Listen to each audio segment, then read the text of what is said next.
21 here, Big 550 KTRS. One of the very first men I met here in St. Louis could not have been any nicer. His name was James Buford, and he was running the Urban League. All these years later, still a friend of the show. Good morning, Mr. James Buford.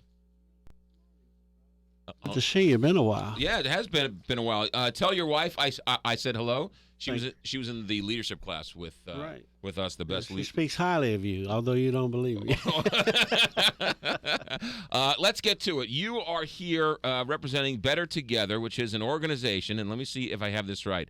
It's an organization that's goal is to produce information about what would happen or just interesting things about the city and the county if they were to merge. Is that an accurate portrayal? That is a very accurate portrayal. We're funded to basically do a study. A lot of people challenge that. They say there's a bunch of rich white people who come together and funded this with the intent to merge city, county, or merge or dissolve municipalities. That is not the point. We're not.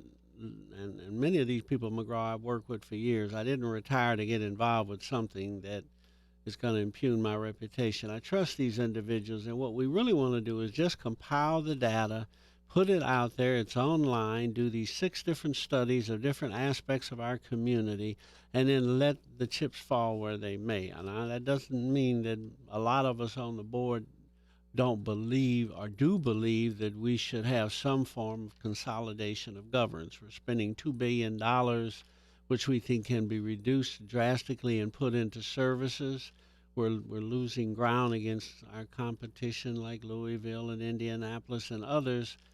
But that's not our job here. Our job is to put together the data and let the chips fall, as I said, where they may. Mayor Slave, County Exec Charlie Dooley, are part of this initiative. Dr. Benjamin Akonde from Webster University serve on the board. And as Charlie and Francis say, this is going to be made. This is a call made by the people. The Better Together people don't have the power, the wherewithal to force this down anybody's throat. But unless the data is compiled, put together in one format so people can see the best practices, see the downside of it, and then they'll make the call. One of the studies you and the Better Together organization has done is this study on community debt. Well, it's a study on public finance. We collected data from 115 communities, 115 governments, 90 communities, 15, 16 fire districts, and I will admit they were very, very forthcoming. No one, to my knowledge, and it didn't come up at our board meeting, anyone withheld any data. So we have a very good collection of data, and quite frankly, McGraw, we thought this would probably be the most boring, uninteresting one that we did. And, these figures are for accountants and CPAs.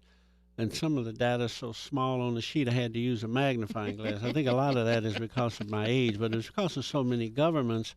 And to our surprise, we thought this would be boring and mundane and balance sheets and equipment lists and debt and assets. And what we found, to our surprise, was that a lot of the communities have no debt. Now, for me and you, that would be a great thing. Right. But we found that 49 of the 90 municipalities did not report any debt.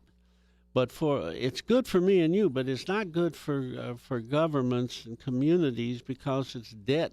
They have to have debt to provide the city services, repair the streets, the street lights, the sidewalks, buy trucks to remove snow and police cars. To have bonds, to sell bonds on the market, That's to then exactly finance the future. And these communities are usually they're in North County, near North County, clumped together.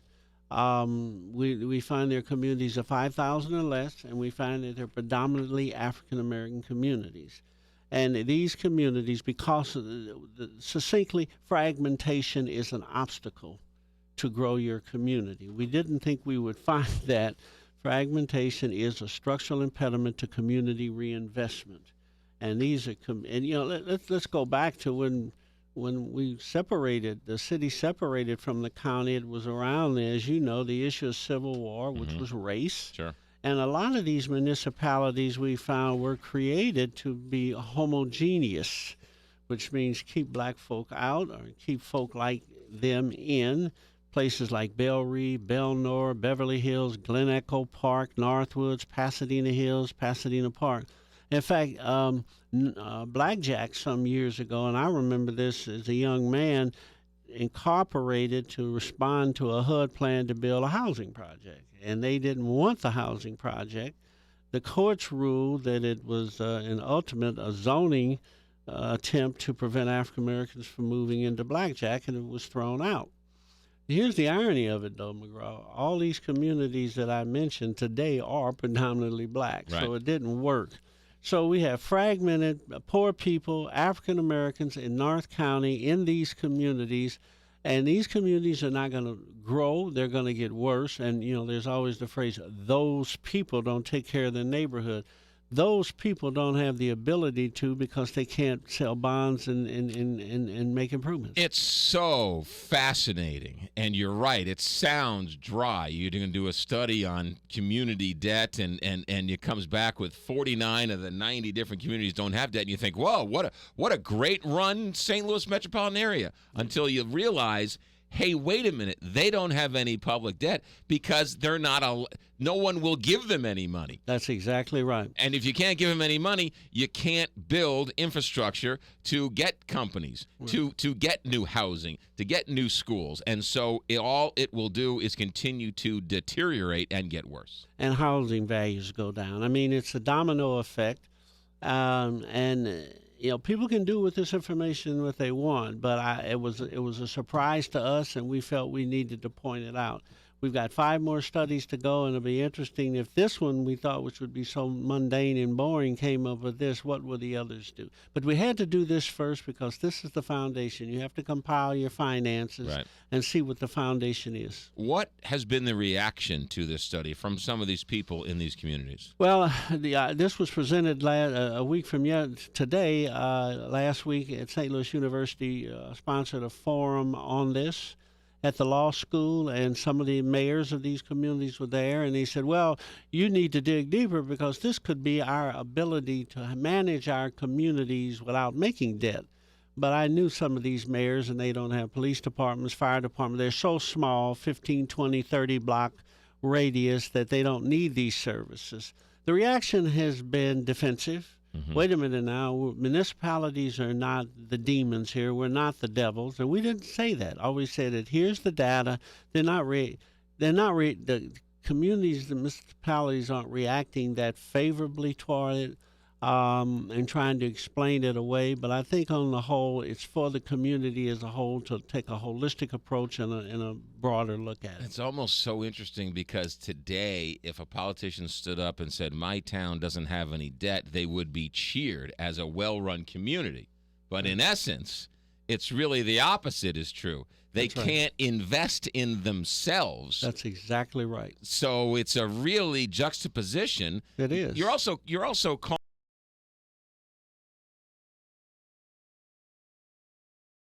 That's right. Yeah. And that's exactly what they're taking. I think the position they're taking, nobody wants to put themselves out of work.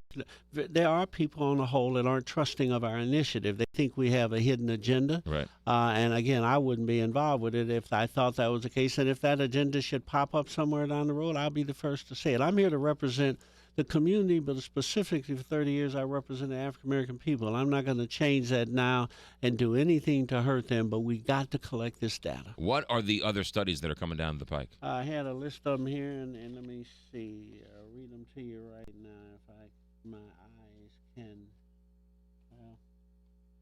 Hold on. No, take your time. I only got 4 hours.